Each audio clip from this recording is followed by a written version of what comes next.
తోట జయంతి అమ్మమ్మను వచ్చేసిన అమ్మమ్మ ముచ్చట్లతో ఒక చిన్న కథ చెప్తాను. బురుగోడు కథ వినండి. ఒక ఊళ్ళో ఒక భార్య భర్త ఉంటారు. వాళ్ళకి ఒక చిన్న పిల్లోడు పుడతాడు. చాలా చిన్నోడుగా పుడతాడు వాళ్ళకి. వాడి పేరు బులుగోడు. చిన్న పిల్లోడు బులుగోడు అని పేరు పెట్టుకుంటారు. జాగ్రత్తగా సాక్కుంటూ ఉంటారు. వాడు ఎక్కడ పోయి ఇది ఎక్కడ పడిపోతాడు అనేసి భయపడతానే చిన్నోడిని సాక్కుంటూ ఉంటారు. ఒకరోజు వాళ్ళ నాన్న పొలంకి వెళ్తాడు. పొలంకి వెళ్తే అన్నం క్యారియర్ తీసుకుపోయి అతను ఆ రోజు రాకపోయేగాడికి బుల్లుగోడు అమ్మ ఈరోజు నాన్నకు నేను తీసుకెళ్తాలే అనేసి అంటాడు. అంటే వద్దు నాయనా, నువ్వు పోలేవు, నీకు దారి తెలియదు, నీకు చాలా కష్టం నాన్న, నువ్వు చిన్నోడివి కదా, కష్టం అవుతుంది అనేసి వాళ్ళ అమ్మ ఎంత వాదించినా గారాం చేసి ఖచ్చితంగా నాన్నకు నేనే తీసుకెళ్తాను, నాకు ఏం భయం లేదమ్మా అని మొండికేసుకొని అన్నం తీసుకెళ్తానంటే సరే. వాళ్ళ అమ్మ ఏం చేస్తుంది, గుర్రపు బండిలో అన్నం కట్టేసి గట్టిగా కట్టుతుంది. ఆ గుర్రాన్ని కడుతుంది. గుర్రం చెవులో పోయి వీడు కూర్చుంటాడు. బురుగోడు పోయి ఆ చెవులో కూర్చొని దానికి డైరెక్షన్ ఇటు పో, రైట్ పో, లెఫ్ట్ పో అని దారి చెప్తా ఉంటాడు అనమాట. దారి చెప్తా ఉంటే పోతా ఉంటుంది గుర్రం.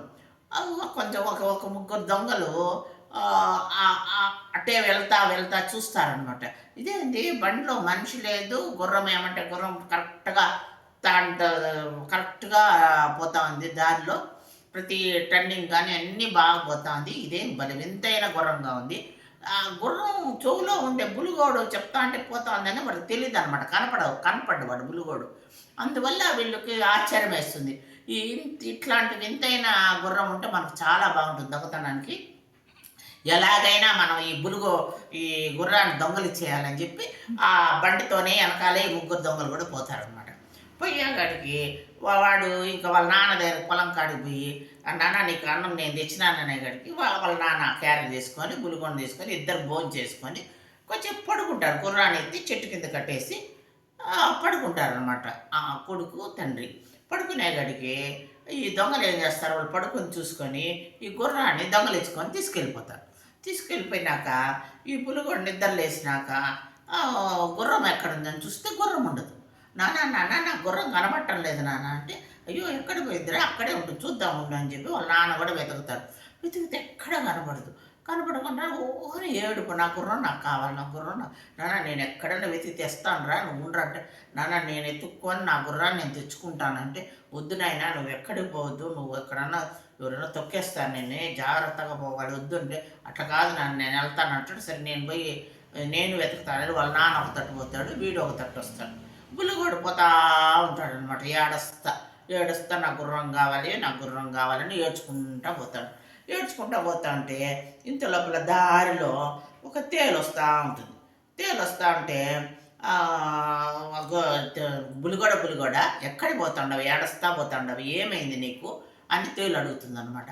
అడిగితే తెలు నా గుర్రాన్ని ఎవరు ఎత్తుకొని వెళ్ళిపోయినారు, నాకు ఆ గుర్రం కావాలి అనేసి చెప్తుంది. అవునా, అయితే నేను కూడా నీకు సహాయం చేస్తాను, నీతోటి నేను వస్తాను పదా అని చెప్పి పిలుగొడితే తేలు కూడా పోతూ ఉంటున్నాను. పోతూ ఉంటే ఇంత లోపల పాము కనపడి పులిగొడ తేలు ఎక్కడ పోతాంటారు మీ ఇద్దరు అని అడుగుతుంది అనమాట.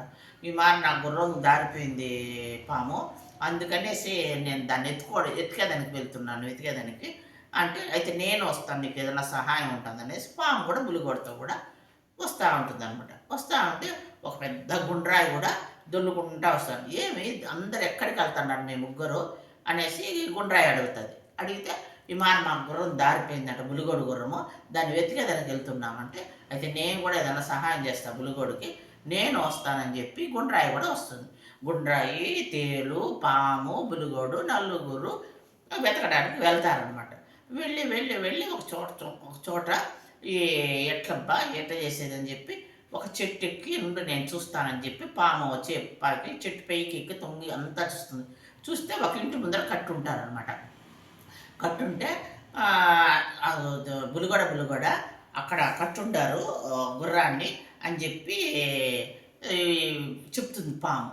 అయితే అందరూ అక్కడికి వెళ్దామని చెప్పి ముగ్గురు అక్కడికి వెళ్తారనమాట. ఈ నలుగురు, బులిగోడు, తేలు, పాము, గుండ్ర నలుగురు వెళ్ళేగడికి ఇంత లోపల ఇట్లా దొంగలు దొంగలు వస్తూ ఉంటారు అనమాట. సందడి అవుతుంది. అయ్యో వాళ్ళు వస్తూ ఉంటారు, మనం దాక్కుంటామని చెప్పి ఆ ఇంట్లోకి వెళ్ళి అగ్గిపెట్టెలో తేలు దాక్కుంటుంది. పొయ్యి దీంట్లో పాము దాక్కుంటుంది. దారుమందరం పైన రాయి ఎక్కి కూర్చుంటుంది. బులిగోడు ఏం చేస్తాడు, ఒక పక్కన వెళ్ళి గుర్రం చెవులో కూర్చునేస్తాడనమాట. గుర్రం చెవులో పోయి గమ్మన కూర్చొని చూస్తూ ఉంటాడు. అప్పుడు వీళ్ళు దొంగలు ముగ్గురు వస్తారనమాట. ముగ్గురు వచ్చి మరి చీకటిగా ఉంది ఇల్లు, దీపం వెలిగించాలి కదా, పొయ్యి వెలిగించి మనం వంట చేసుకోవాలి కాబట్టి నువ్వు అగ్గి పెట్టెత్తుకొని దీపం వెలిగించి పొయ్యి వెలిగిస్తువు అని చెప్పాడు. వీళ్ళిద్దరు దొంగలు బయట ఉంటారు, ఒక దొంగ లోపలికి వెళ్తాడు. లోపలికి అగ్గిపెట్టి ఎత్తి వెతికి అగ్గిపెట్టి తీసుకొని చేయి పెడతాడు. చేయి పెట్టేకాడికి తేలు కుట్టేస్తుంది వాడిని. కుట్టేకాడికి ఆ తేలు ఎక్కువ కుట్టేకాడికి విషయం బాగా ఎక్కిపోయి వాడు అక్కడే చచ్చిపోతాడు అన్నమాట. చచ్చిపోయేకాడికి మళ్ళా ఏంది ఒకడు పోయినాడు, వాడేం లోపల పోయినవాడు రానే లేదు, నువ్వు వెళ్ళి చూడు అని చెప్పి ఇంకో దొంగను పంపిస్తాడు. వాడు లోపల పోతాడు. లోపల ఎక్కడ్రా అగ్గిపెట్టి ఎక్కడ ఏంది అని చెప్పి ఎతకతా పొయ్యి కాడిపోతాడు. పొయ్యి కాడిపోయేకాడికి పాము కాటేసేకాడికి వాడు నొరగలు కక్కుంటా వాడు చచ్చిపోతాడు అన్నమాట. వాడు చచ్చిపోయేకాడికి ఇంకొక దొంగ, మూడో దొంగ ఏమి ఇద్దరు పోయినా లోపలికి ఎంతసేపు రాలేదని ఆ దారుమందరం కింద గడప కింద నిలబడుకుని చూస్తూ ఉంటాడు, ఏం రాలేదని. ఈ రాయి అట్టే వాడు తలపై డమ్మని పడి తల పగిలి వాడు చచ్చిపోతాడు అన్నమాట. ముగ్గురు దొంగలు చనిపోవడంతో హ్యాపీగా గెంతులు వేసుకుంటా తేలు, పాము, గుండ్రాయి, బులిగోడు అందరు చేరుకొని గుర్రాన్ని తీసుకొని గుర్రం పైన ఎక్కుకొని అందరు సరదాగా గుర్రం తీసుకొని ఇంటికి వచ్చేస్తారు. అది కథ. బాయ్.